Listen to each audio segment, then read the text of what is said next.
hekk? Għaliex teħles hekk? Għax il-Bibja fiha ir-rimedji kollha tat-toqol tal-ħajja tal-bniedem, tat-toqol tal-moħħ tal-bniedem. Il-Bibja fiha ħelsin sħiħ. Il-Bibja taqqal il-min ma jrix jimxi fuq il-kelma tal-imbirek. U aħna ġejna hawnhekk mhux biex tisimgħu li nispera lilek. Imma biex iwasslu dan il-messaġġ bejnietna, ta' konvinzjoni. Konvinzjoni fl-Ispiritu Santu. Immorru għal l-oħra li hija xjenza. Xjenza x'inhi? Illum ix-xjenzati jgħidu ħafna affarijiet u x-xjenza kibret illum. U Ġesu taf x'qallhom? Qallhom qatt tagħmlu affarijiet iżjed milli rajtu lili nagħmel. Aħna qatt ma rajna Ġesu jiftaħ u jopera, jaqla l-vini minn hawn u poġġew fil-qalb, qatt ma rajna. Imma Ġesu kien Ġesu. Ġesu kien Alla. U ma kienx jeħtieġu, però Ġesu tal-erf bil-bniedem wasal biex qed jagħmel l-ġubijiet. Però mhux daqshekk. Ix-xjenza hija dak l-oġġett biex nsejħu l-oġġett illi jidħol fil-moħħ tiegħek u huwa l-Ispiritu Santu prattikament illi jidħol fil-moħħ tiegħek u jġielek tkun konvinta illi Alla jħobbok, illi Alla ma jixtieqx xejn, illi Alla m'għandux bżonn il-daw, pereżempju, qed nara l-ġew għaw qudiemi. Ġew, naf li ma ngħid biżbek demma lilek. Ġew kull mara ftit ta' żmien kellu mara sabiħa, kellu mara pratikament ta' żagħżugħa. Ġew, Alla l-birek ma kellux bżonn għal-mara tiegħek. Żgur. U Alla l-birek m'għandux bżonn it-trabi tagħna, it-tfal tagħna, l-omna, l-missierna. Alla l-birek il-mewt mhix il-ħabiba tiegħu. Alla ħalaqna biex ngħixu għal dejjem. Għalhekk għodu attenti kif inħarsu lejn affarijiet li jiġru madwarna. Għandna il-pjetà. Pjetà x'inhi? Jiena pjetà tani il-kompjuter tani pjetà bil-pjetà. Bil-Malti u bl-Ingliż bdej pjetà. Ma mbagħad mort lilin u sibt li pjetà tfisser li inti tagħder u tħenn. Pjetà tista' tfisser ukoll li tiġik ħassra minn ħadd ieħor. Hemm ħafna spjegazzjonijiet tal-kelma pjetà. U l-biża' Alla kellha waħedha veru. Biża' Alla u x'biża' ura? Se jisparanna Alla jew.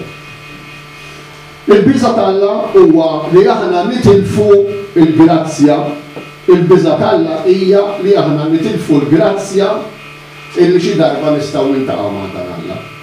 Jekk inti ta' qalbek fil-ħajja illi int sa tintilef, allura inti qed tagħmel żball kbir għax qed tmur kontra dan li qed insemmu il-biża' ta' Alla. U l-biża' ta' Alla f'dan il-kuntest tal-Ispiritu Santu, fid-doni tal-Ispiritu Santu, mhijiex il-biża' bħal meta wieħed jidħolok id-dar u jbeżżak, jew bħal wieħed jagħmilek arma, jew bħalma wieħed jaqbad jiżolentak, jew ħafna affarijiet ta' dawn. Il-biża' ta' Alla hija li nistgħu bl-attitudni tagħna, bl-emil tagħna, bil-ħsibijiet tagħna, bl-emil tagħna. Nistgħu niksruha ma' Alla. U meta niksruha ma' Alla, awtomatikament aħna qegħdin ninqatgħu mill-grazzja, qegħdin ninqatgħu mill-relazzjoni li għandu jkollna ma' Alla. Però ma nafx kemm fadal li ħin nixtieq nidħol għal żewġ punti interessanti ħafna. Għandek ġo. Ħalli niftehmu. Jiena ġibt sitt noti hawn u ġibt silta, però għaddu mhux sara lehom. Però biex ngħidilkom xi ħaġa interessanti. Kif tħarsu lejha l-Bibja? Interessanti. Għaliex interessanti? Għax importanti l-Bibja li nifhmu. Il-Bibja la hija ktieb xjentifiku. Jiġifieri li jsir b'riċerka. La hija ġurnaliżmu. Ġurnaliżmu kulħadd jaf x'inhu. Jinqala inċident xi ħaġa jmorru l-ġurnalisti jiġbdu llum ta' dak il-ħin. Illum fuq post tara dak il-ħin stess, illum it-teknoloġija. Imma l-Bibja mhijiex ġurnaliżmu, lanqas ma hija xi romans. Ir-raġel tat-tifla tiegħi ħajja li bda jaqra l-Bibja xi ftit ta' xurilu. Insomma, l-eżempju mkax kienu xbieħ. U mingħajr ma kien jaf xajklu Bibja. U li taħallas insomma. U għatlu le. U għat titkellem għat tifel tiegħi iż-żgħira u għalt li beda jaqra minn qudiem paġna wara l-oħra. Tara x'inhu jien. Għalt li kellet jaqra l-Bibja, beda minn qudiem net u se jibda għallek paġna il-Bibja mhux hekk. Il-Bibja mhijiex ktieb bħalma inti tibda l-istorja bil-bidu romans, pereżempju, u inti tibda tiskopri ftit l-istorja.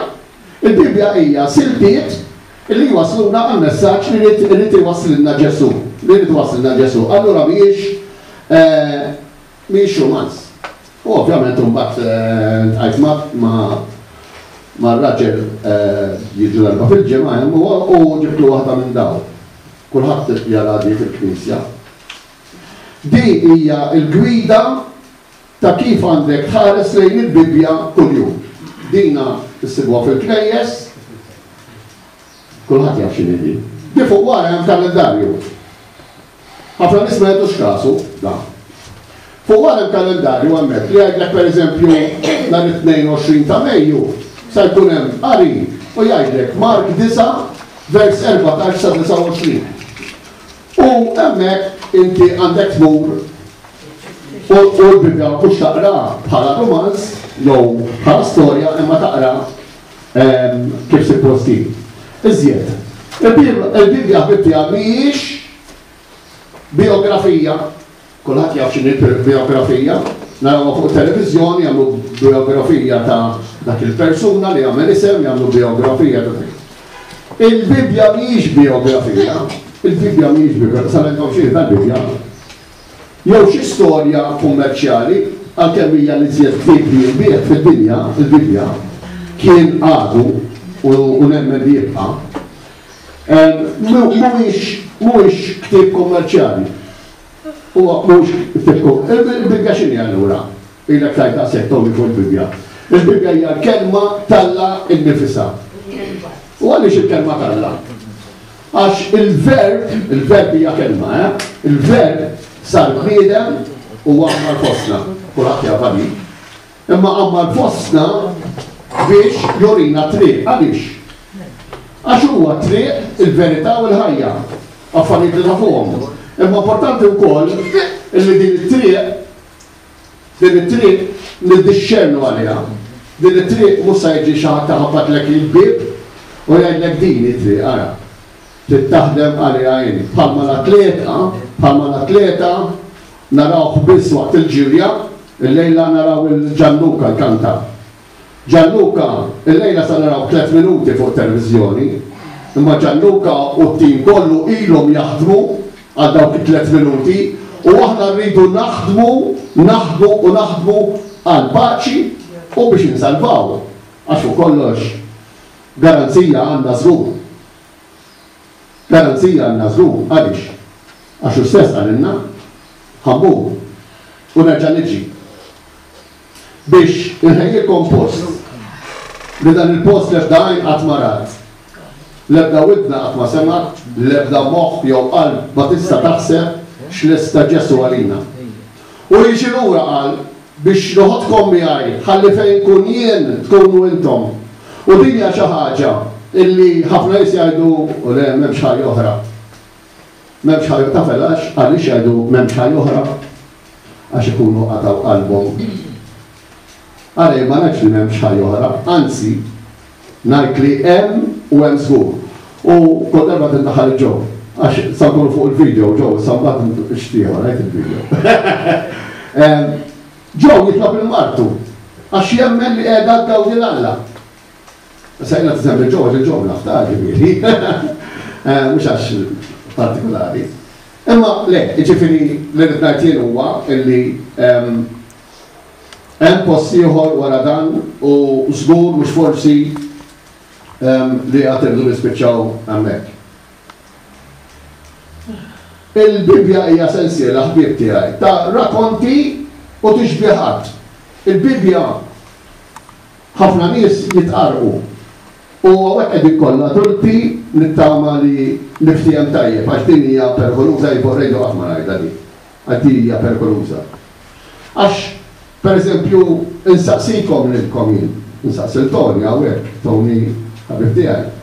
Insaqsi minnhom tis fil-Bibja. X'tgħidu dwar Adam u Eva?